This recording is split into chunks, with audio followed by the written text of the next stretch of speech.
Welcome back to the channel. It's another chapter, as always, and we have fantastic people telling us about their experiences in life.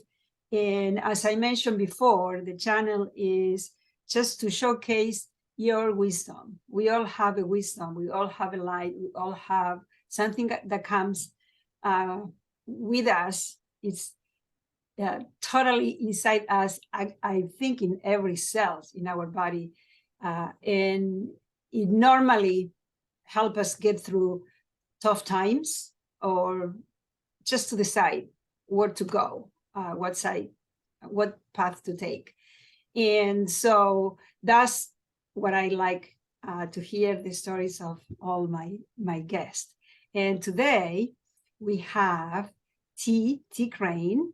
We met a long time ago, and we did like a little workshop together. That was, for me, it was transformational. And so and we still in contact. We still in the same group of people. So anyhow, welcome, T, and please tell us a little bit about yourself. Hi. Hi, nice to be here, Patricia. Thanks for inviting me. About myself, well, I don't know. I'm a poet by nature. I kind of view the world as a place that we gain experience and play. And so that's been my focus for quite a few years now, is just enjoying life, the interactions with other people, and finding ways to turn that into something that means something. Awesome. I guess we need more people like that at this point in this world. Super. Thank you. So as every guest, I asked the same question, and it is, you have any experience in life ever that it was sad, it was profound, or it was dramatic, or it was dangerous, or any of the kind that make you reflect or make you just go through the bottom inside you and you say, that's it for me. What did you do? Right. Did you ever have one? I think I've had many of those moments that are life evolving. The biggest one, and I thought hard about whether or not I should tell this story, but I think it could help some people too. When I was younger, I was a pretty crazy person. And in fact, my friends used to call me better dead than mellow, because I was always full on in everything I did. Real adrenaline junkie. And part of that was fueled by traumatic childhood damage that was done. I had strong suicidal tendencies. And those built and built and built until I hit this point where I had a business. It was fairly successful. And in the course of a week, I lost it completely. I lost my business. My house was being foreclosed on a month later. All these things just came tumbling in all at the same time. And I remember sitting in my house in the basement, and this is a trigger alert for everybody. It's about suicide. So be very, you can tune out now if you want. But what I did was I took a piece of rope and I made a noose and I put it over the beam in the ceiling, and I got up on a stool. Now, at that point in my life too, up until then, and for a few years after, I had fairly severe obsessive compulsive disorder. If a phone rang, I had to answer it by the third ring. If somebody knocked on the door, I had to answer the door by the third knock. Like, I had everything that was a little crooked, I had to go straighten it. Even if I was at a restaurant, or I couldn't relax or sit still or hear what anybody was saying until I went and straightened that picture. Everything had to be lined up. Like, it was really kind of debilitating in a lot of ways. Anyhow, I go down the basement. I'm standing on top of this stool that's really rickety, and I put the noose around my neck. And I was just about to kick off when the phone rang. And I went, no. And it rang the first time, and I went, And I started to get that feeling building inside of me. And then it rang the second time and I ripped off the news, went running, grabbed the phone. And it was my friend Brian. And he says, "Hey man, I'm just a couple blocks away. You want to go for a walk?" And I went, "Okay." So I took the noose down, I put it in a little box, stuck it in the closet, and went out with my best friend Brian. We went for a long walk, went and had a lovely dinner at his place, hung out till late. I got home and I felt completely different than I did before. And it actually made me laugh that my affliction saved my life. That's what I thought. Totally. This It's compulsion behavior save your life. Yeah, and that's kind of the story of my life. The funniest, weirdest things happen to me that create really profound moments. So at that moment I went, I'm from now on, when I get that feeling coming up that there's no future, I'm going to wait till the next day. And then I'm going to reassess. And if it's still there, okay, then maybe I'll option out, but otherwise give it 24 hours. And so I made that little promise to myself, and I haven't had those feelings to that level anyway since. And I managed also to solve a lot of my OCD by just facing it. Like, for example, in my place, I made every picture crooked. And I lived with that for about a year and a half, where everything was just crooked. I refused to, if I couldn't concentrate, I would force myself to concentrate. And it got lighter and lighter and lighter. Anybody that knows me notices I line up all my utensils and everything on my placemat. And I put all the condiments in a row and stuff like that. But I give myself that indulgence. I made the pact was I need to learn to like the guy in the mirror. And that began my journey. Was when I looked in the mirror, I didn't want to see a guy that I was mad at or that I didn't like or I hated. I wanted to really love that person I saw in the mirror looking back at me. And that's what started a journey that I'm probably still on for sure. But liking who you see in the mirror is the key. Sorry, I didn't mean to interrupt. No. Whatever you say, it makes so much sense, because I'm kind of that way, in the same, like if I work in quality control for a long time. So I was totally focused on what is wrong. And I always see the crooked things, the one that it's out of balance, the one it's, and I guess I made it part of my life a little bit. And now I sort of, because before we start recording, I told you I was a perfectionist. I think it has a lot of things to do with that. This kind of like psychotic personality, you want to have everything in control. I was the same way. Yeah, perfectionist. Yeah. I would like to go back when you decided that you're gonna end something. I don't know if probably was your life, that probably you had to think about it. I think it was the end of something, and you wanna. And can you tell us a little bit about your feeling, your emotion? What was going, how did you feel? Why did you go, like the progression to that moment? So hard for so many years to build my business and what I wanted to do. And I made the unfortunate mistake of getting into a business partnership with somebody that was not a very honest person.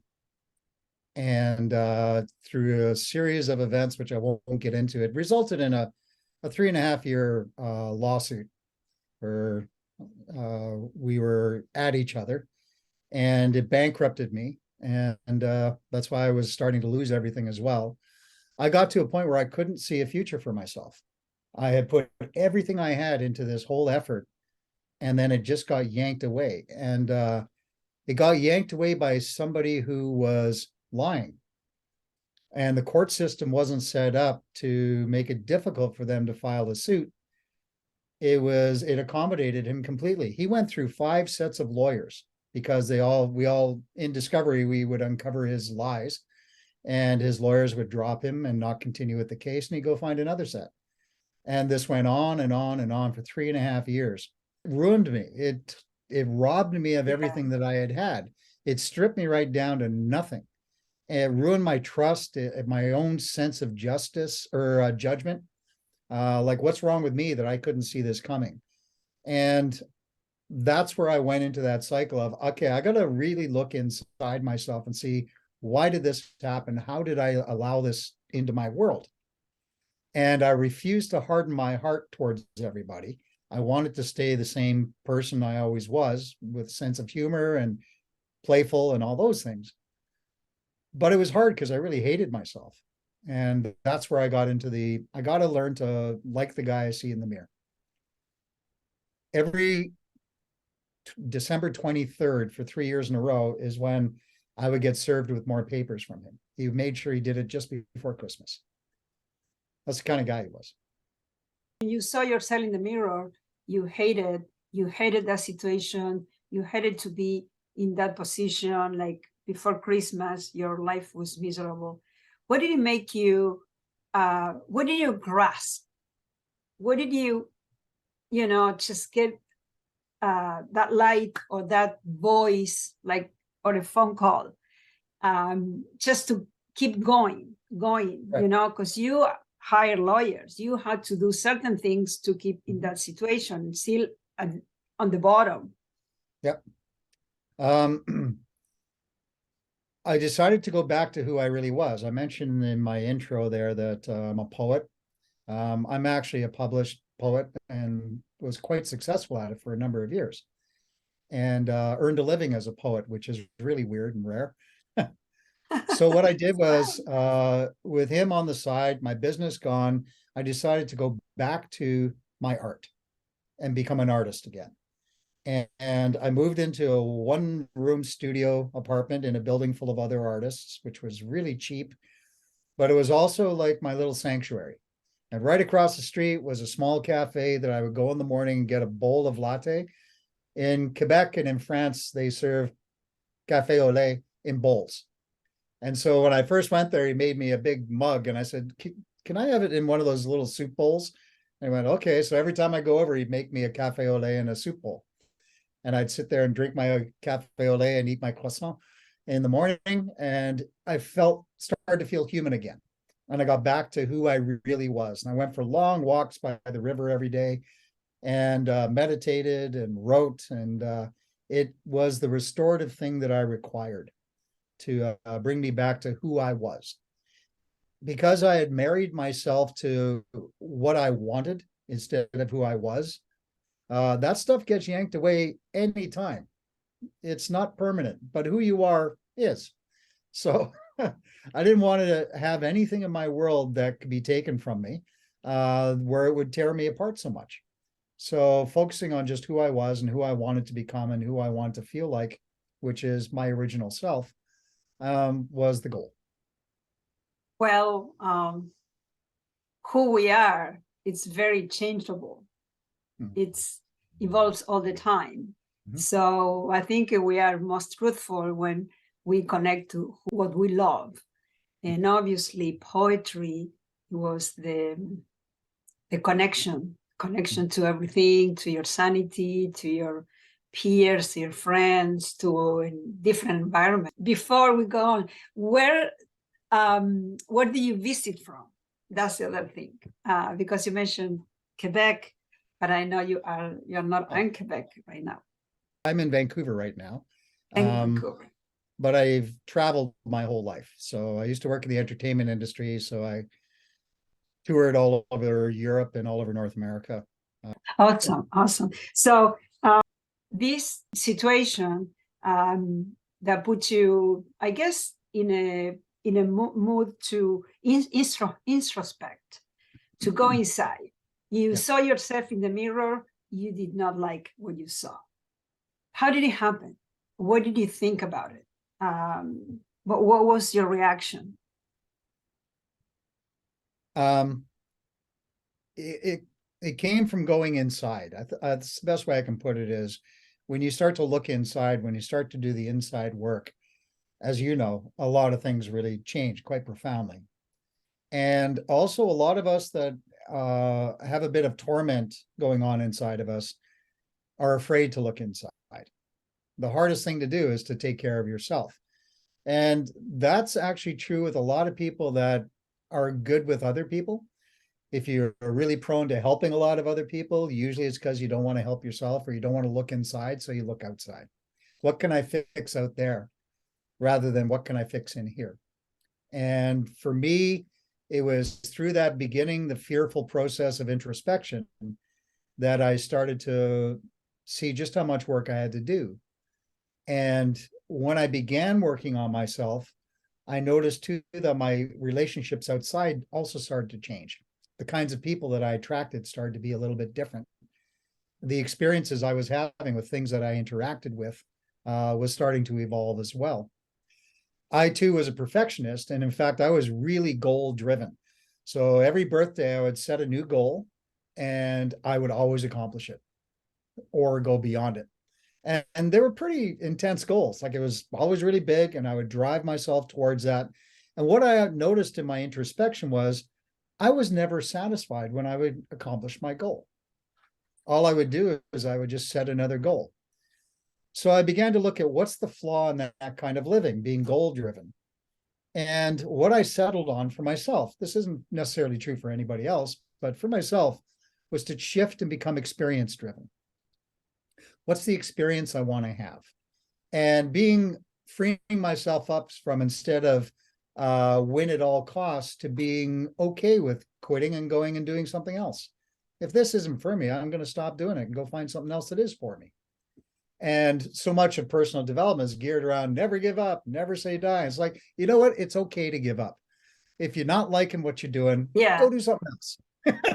You know? And how soon from when you decide you don't like this until you did something differently? Because sometimes we have many of the pain is because we cannot decide. We are in the pain, but we are not. We are afraid to do something. So well, I'm getting better at it. So, yes, it never changes. We always are undecided. Like when I go, well, I'm not really happy. Why am I not happy? Because I don't like what I'm doing. Okay, well, I got to figure out what I'm going to do next. And then I start finding the thing that's going to take me somewhere else. And then I go do that. And then I'm free of that other thing. So it's, I used to think that, well, you know, you got to see things through. You can't be dissatisfied with everything. It's like, well, why not? If life is a series of experiences, do that. And that's the way I'm living. Goal wise, you know, I still accomplish what I want to accomplish unless I'm no longer interested in accomplishing that. So, and I am getting better at recognizing my misery and making changes, because we all have that ability to change those things that don't make us happy. Yes, absolutely. It doesn't always happen overnight. Sometimes you got to work at it to get into a different environment. But well, that would be like the question, you know, what did you get out of that experience? So all what you have told us, but how you said it was a gradual. What started before? What was the first thing you saw yourself like it was totally wrong, that you were very unhappy in you know, your heart, your body, your connections, your relationships? What was that it really impacts you? It was the feeling of disconnection. I felt disconnected from, like, I had a lot of people in my world I knew. I was quite successful in my work, but I felt completely alone. And for me, that's a big indication. If I'm surrounded by really great people and I'm doing something that's really successful and I'm doing well at it, and I feel lonely and completely alone, something's wrong. And it's not them that's wrong. It's in here somewhere. What am I doing that's not fulfilling me?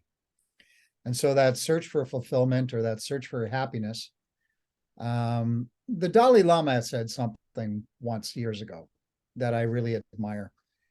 When he was asked, what's the meaning of life?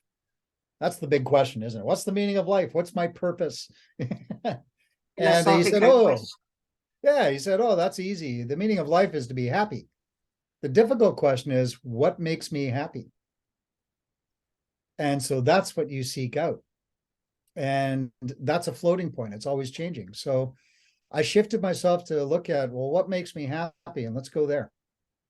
What makes you happy? like we know, like poetry, it's a big thing. Art. It's a poetry, it's something else. It's just is the inspiration is just to communicate something, because poetry is kind of like a tool, is for something. It's a tool of creativity, yeah. So it's creativity ultimately, being creative, and the Okay. expression of love and connection. Those things really mean a lot to me. And so in your poetry, sorry, we connected a long time ago, but I'm not connected with your poetry right now, and I would love to see, because I really like poetry. But I'll send you some. yes, thank you, please. And by the way, we're gonna have if you have your book, please, I would love you to leave the link or something for your book if somebody wants to buy it. Okay. Please. I'm sure people would love to see, to read your poetry and see your poetry. It's talks about pain, talks about love. Is something you like to communicate, or is just it's just whatever? Yeah, whatever inspires me. It's not a catharsis. Okay. It's an expression. Yeah. And I always try to have a little humor, insight. I like to take people's breath away, make them question things, also laugh. So when I would do an event, because I was a spoken word artist for years, I would always make sure I put my set together so I could take people on a roller coaster ride. Oh, nice. So bring you up and then let you down, and then bring you up again, let you down, give you a little rest, laugh a little, make you cry, then make you feel bad about crying.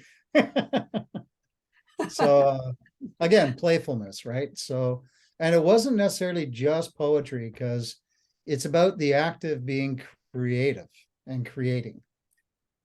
For me, being a poet is being creative in everything I do. So when I'm teaching, I approach that from a very creative place as well, and reading what the other person needs rather than what they want, and leading them towards what they need. So what's happened to you when you create? Oh, I go miles away. Time disappears and off you go. It's a little bit, it almost makes me afraid to get into the creative space, because I know I'll be gone for hours. Create, you write, you think, you meditate, you go to other planes. What's happened? Yeah, I really much. would love to experience this. So I'm a creative person as well, and I think every artist that has those moments that you are disconnected from the material plane, that you're somewhere else. What's happened to you? Well, in the writing thing, there's a couple of aspects. Number one, you have to keep your tool really sharp. So you have to write every day. And that allows it to flow a lot easier when you do go into that place. And the way I go there is I just don't hold on to any idea or concept. I just begin writing, and keep going and keep going and keep going until there's nothing there anymore. A fellow writer said that, like, when a poem came, it was like a dragon flying overhead. That's why we always carry a pen and paper with us. And it comes so fast sometimes that you have to be quick to reach and grab the dragon's tail so you can get it down on paper. Because if you miss it, it's gone. And so when I get that feeling of something coming and the words start flowing, if I am able to, I pull up my pen and my paper and just start writing and writing and writing and writing. It's later on in the craft of writing or craft of poetry that you begin editing and shaping and forming it. But getting that raw material down as soon as it shows up is the key for me in my process. Wow, that's pretty cool. When you just grab that idea, are you conscious or meditative state? I have no idea where that stuff comes from. Okay. I just know when it comes, and then I allow myself to become a conduit or a vessel for it. And then my craft as an artist that's been practiced over many years is to shape it so it can be given to others and have an impact. I guess that day when the telephone rang and your friend took you out of this situation, there was the plan. There was another plan for you. Not, you have it wasn't that business. It wasn't chasing, lawyers and suits and stuff like that. But just reconnect with who you are and the poetry, and pass this message to other people. Well, the irony of that moment of the phone ringing wasn't lost on me. I was like, I actually laughed out loud when it rang the first time, because I was like, really?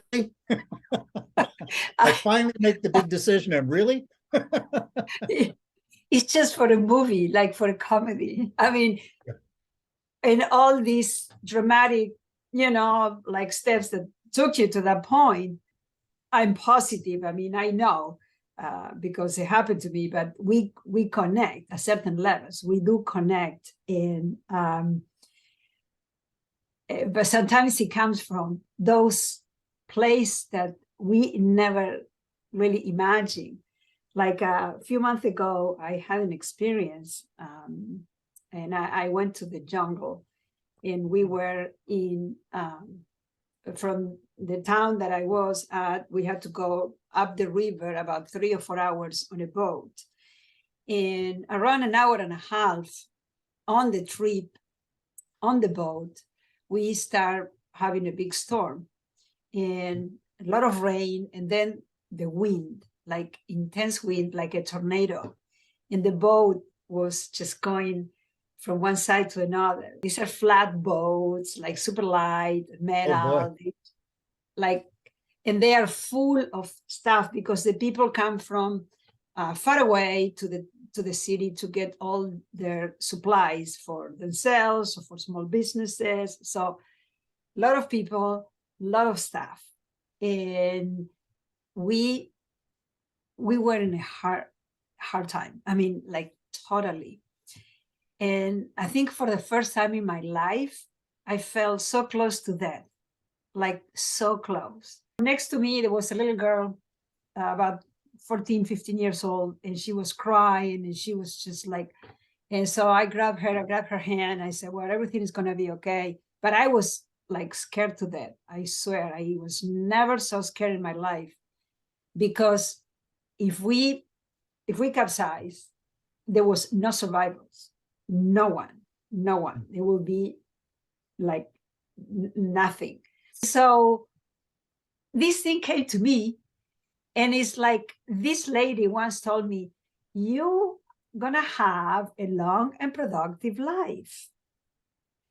Like this, just the phone rang like this, and got me out of this plane, the plane of fear and desperation, to, and I told the shaman, you know what? I'm going to have a long and productive life. So today is not my day. I'm not going. And it was just that, like that. Yeah. You declare, the phone and your love, your first love, when the phone rang, it was just the declaration that was over. That was over. Like for me, that's it. I'm not going. I'm just going to go to the next step, to my next experience or whatever. And that's it. It really is about surrender, isn't it? Yeah. Oh my gosh. Like there was nothing to do. The only thing for me was just help this little girl that I was as scared as I was. And, at least to have somebody to hold hands, if you're living this world. That light, that wisdom, is that spark. It can, if we listen to, if we pay attention to, it can take us from that time, that moment, to another. The world is as we want to be. We want it to be. Listen and pay attention and follow that light. That's it. It's like Eckhart Tolle. Are you familiar with his writing? Yes. So The Power of Now, where he talks about, coming to the moment. and asking, well, what's wrong in this moment? And you're going to find that in this moment, nothing's wrong. It's always going to be what might happen or what already happened. But right now, everything seems to be actually kind of fine. And the only thing that's real is this moment. The future, we can't really predict accurately. In the past, none of us remembers the past accurately. So be here and look at what's going on right now that I can deal with. And that's where all your resources exist.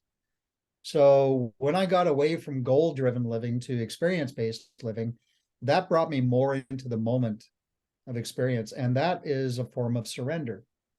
When I went through my dark times, it was always because I was holding on to what I thought I wanted to have, and it was going away. And it wasn't until I let it go away that I felt better. And easier said than done. It's hard to do that.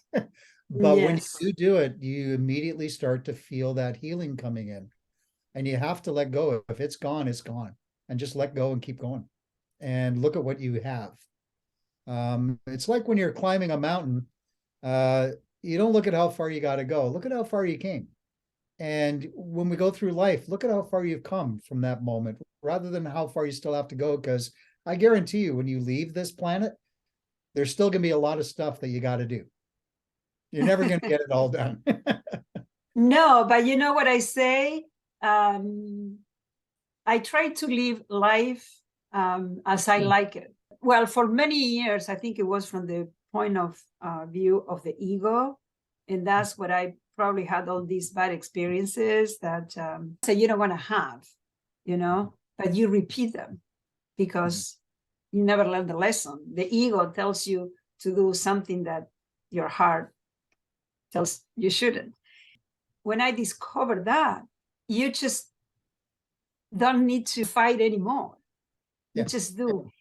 From now on, if I say like I'm going tomorrow, I can say that I did everything I wanted to do in this life. So I'm not regretting anything. The crazy stuff that I wanted to do, I did it. I don't think life is short. Life is as short as you want it to be. You have all the time in the world to do all what you want to do. If you do it with passion, if you do it with love, time extends, it bends, it lasts longer. I think you do have all the time to do all the things you want to do. That's my point of view. Another thing you mentioned, and I think is very valid, and is sometimes we don't give it the value we accomplish throughout our lives. You cannot say that your life is miserable, is bad. I mean, you have done a lot of things. Just you're here breathing, while many people are already dead, people that they were co-workers, friends, family members. But you have done something just to be here. We need to give us more credit from what we do and what we accomplish. So yes. I used to, on my birthday, set a new big goal. What I do now instead on my birthday is I go into the middle of the street and I look up and I yell out, "I'm still here." Probably. I tell my guests here, like, I guess you did something right because you are here. We are talking to. And so that's true. Yeah, congratulations. Good. Yeah, I'm either being rewarded or punished. I'm not sure which one yet. Well, I guess that depends what you're gonna see. For some people, perhaps whatever you have done is like a punishment, but for you is you learn what you had to learn, and then you start enjoying life. You realize what you had to do right, and you're doing it. Your experiences. Have you ever had any other similar experience? Perhaps not as traumatic, but it made you rethink your. Yeah, it's I've had all of these things throughout my life. I've had moments where I've had an outside source come into my world and straighten me back onto my path. And I've always found that very remarkable. And I recognize it when it happens. And it's usually when things start to go sideways on me. For example, I had a period in my life some time ago where my marriage broke up. I lost my career. My mother died. My dog died, all within 6 months. And it was just one thing after the other, after the other. And it really brought me to my knees. I was like, in fact, in my usual twisted sense of humor, I went, what else? What else? What else can go wrong? The difference between that time and the time I told you about earlier is that instead of feeling like there was an end to my world and my life, I looked at it like, okay, I now have a blank canvas to create on. So what color am I going to paint this? And I began rebuilding again and moving towards life with that blank canvas in mind. And it was really, really cool. I went out, got on my motorcycle, and I rode out to the country, and I camped. And actually, while I was camping, I got Wi-Fi from a cafe that was about a mile away. It was weird. I could get onto the internet. And somebody had sent me an email saying, hey, there's a position that might really interest you. And I was, as I mentioned, I worked in the entertainment industry, and I was a production manager and tour manager and things like that. And it was for a puppet company, and they were looking for a production manager, and it was in Calgary. So I thought, okay, well, I'll send them off an email with a resume. And then they contacted me right away and said, are you sure you want to apply for this? I went, well, yeah. And so they interviewed me on Skype. I'm out there in the middle of the woods doing an interview on Skype for a job in Calgary. And this is on Vancouver Island. I was in the woods, and they hired me. So I went, oh, okay. And at that moment, I had nowhere to live.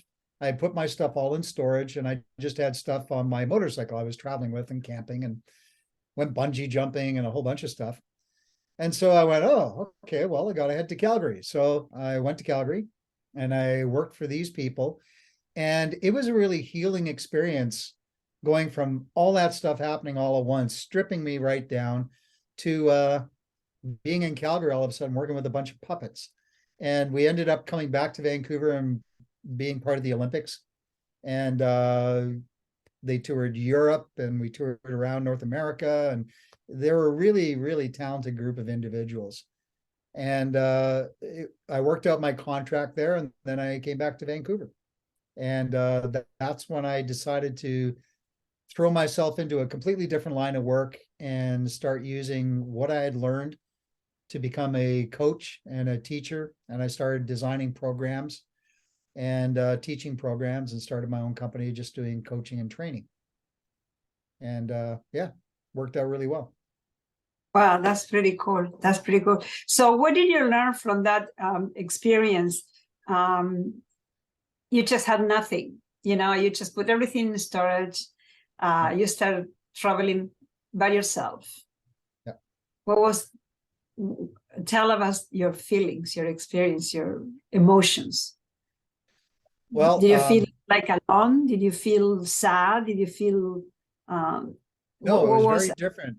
The first time I felt afraid, that time I felt excited, because I knew that the discomfort I was feeling was leading to something really cool. And so it was an excited anticipation. And part of that too is because of all the work that I had already done on myself.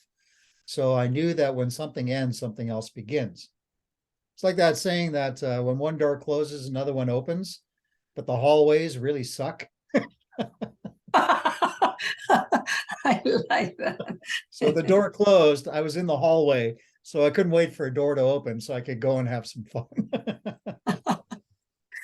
Well, I have this theory. Probably it's not a theory. Someone else already said that. I don't know, but when you are a mass, and you hold a mass yourself, your possessions, your energy, your everything, and when you move that mass, either something breaks, like your life, your marriage, your job, you move that mass out of that place, it creates a vacuum.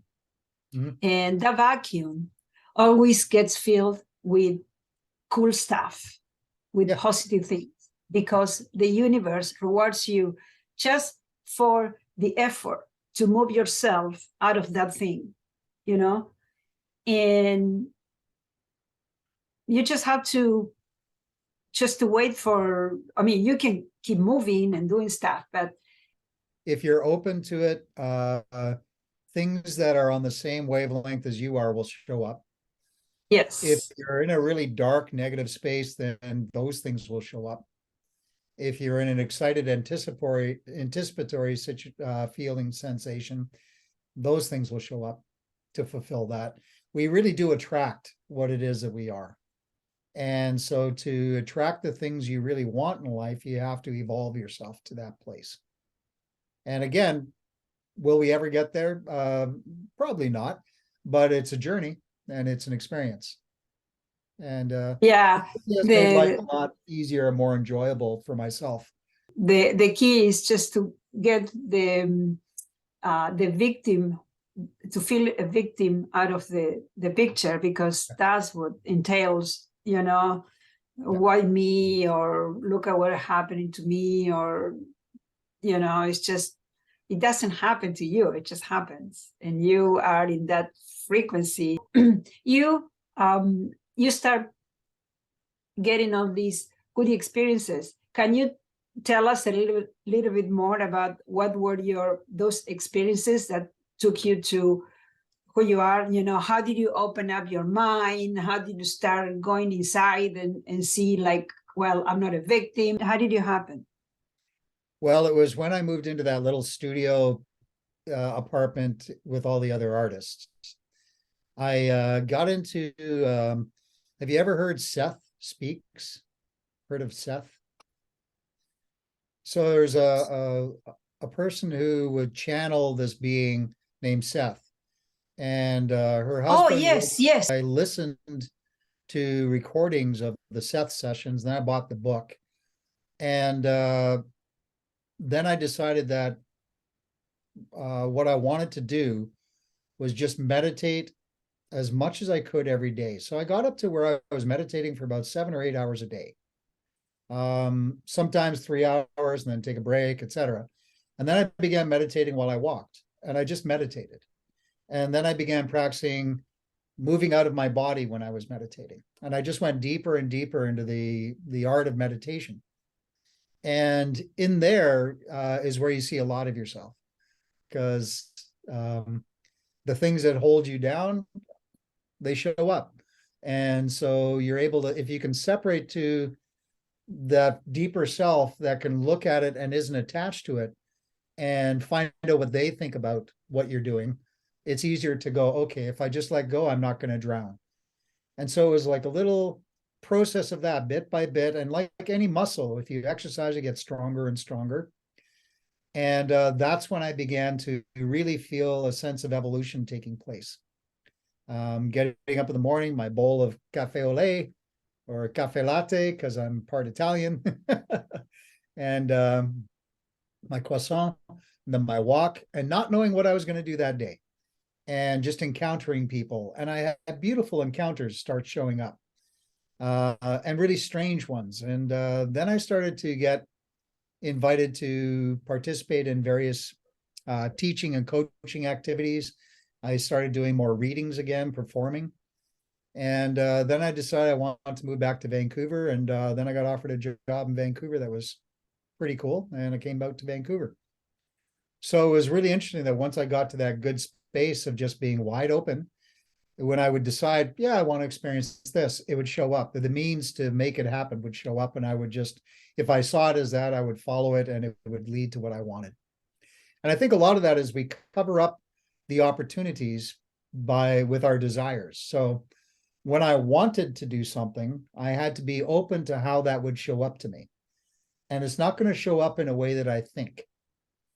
So, for example, in Calgary, I was sitting with my dear friend. We were talking. He said, "So what do you want to do right now?" I said, "I want to move back to Vancouver, but I want to do it where I'm invited back and they pay for me to move and they give me a really nice paying job and I can just float right into a beautiful place to live.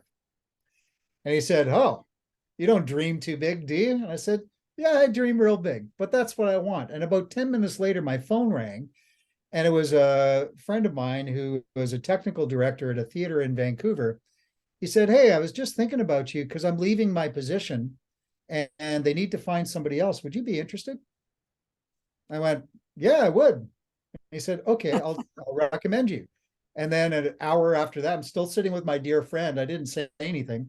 I got a phone call and it was them saying, we'd like to fly you out to Vancouver for an interview. If you're interested, we'll pay you for your time. I said, yeah, sounds good. And so I hung up the phone. I said, so guess what that call was? He goes, what? I said, I'm being flown to Vancouver to interview for a job as the technical director of blah, blah, blah theater. And he went, how do you do that? And Well, it was a turned out, declaration. It was a declaration, like yeah, out of absolutely, yeah. ether, you know, like totally just into God's blood cells and whatever it is, you know, It it's was just like crazy. And then like I flew out, I was interviewed, they hired me. They said, you know, keep all your receipts, move yourself out. I called up another dear friend of mine because I needed somewhere to stay when I was going there. So I said, hey, can I crash at your apartment while I interview for this gig? And when I went there, he didn't have a roommate, which was unusual for him. And he had this beautiful rooftop apartment in the west end of Vancouver, in the like you a block from Stanley Park. You couldn't get any better. And when I came back after I got hired, I said, do you need a roommate? And he went, well, yeah. I said, so I had a place to move to, a beautiful apartment right in where I wanted to live. Everything just went woof, woof, woof, right into it. wow. When you are the same vibration, your desires to whatever is coming out, same vibration, you just meet at the same place. That's Yeah, awesome. really, it's what you want and getting clear on it and letting the desire for how that shows up go away and just stay open to what happens, you know, and it shows up. And well, I really appreciate you. Were very revealing, and you know, sometimes it's hard to talk about these things. It's a good ending, and it's kind of like comical ending, but whatever happened to that moment, it's serious, and it could have been worse. So thank you so much for sharing this with us. Is anything you'd like to add for us? You have fantastic tools for people to use. I spent quite a bit of time, like when I was going through the darkness before, I was really, I was smart because what I did was I tracked what I was doing to get through it. I wrote down like, this is what I'm doing to help me with this. This is what I'm doing to help me with that. Years later, I actually developed a course that has 8 basic tools that can bring you from a place of feeling like you have no purpose, you have no life, that there's no future, all that stuff. These tools will set you in a nice even keel. Emotional intelligence is restored. They're really quite remarkable. I've managed to teach this course to, well, almost 1,000 people now over the last 10 years. And yeah, so I still have that. And I've begun coaching and teaching again. And I'm finding that very rewarding this time around too. So if anybody listening or watching is interested, you're going to post my socials there. So my Facebook page and Instagram page, and Okay. yeah, and get a hold of me, and you know, we can go from there. As I said, we're gonna have these descriptions, business or contacts, I could say, in the description of the video, so you can contact him directly. And thank you so much, T. That was a really nice conversation. I think a lot of people felt very touched and very close to it, because you're not the first one, not the only one, and you probably won't be the last one. So we hope to help somebody to find the light at the end of the tunnel. And for everybody, Thank you so much. If you like this video, please subscribe, give us a like, give us a comment. It's always nice to hear what, if you like, or if you don't like as well, because that's how we grow. And if you have any subject that you like to suggest, please do it. I guess, thank you very much, and we'll see you next time. Thank you. Okay, bye.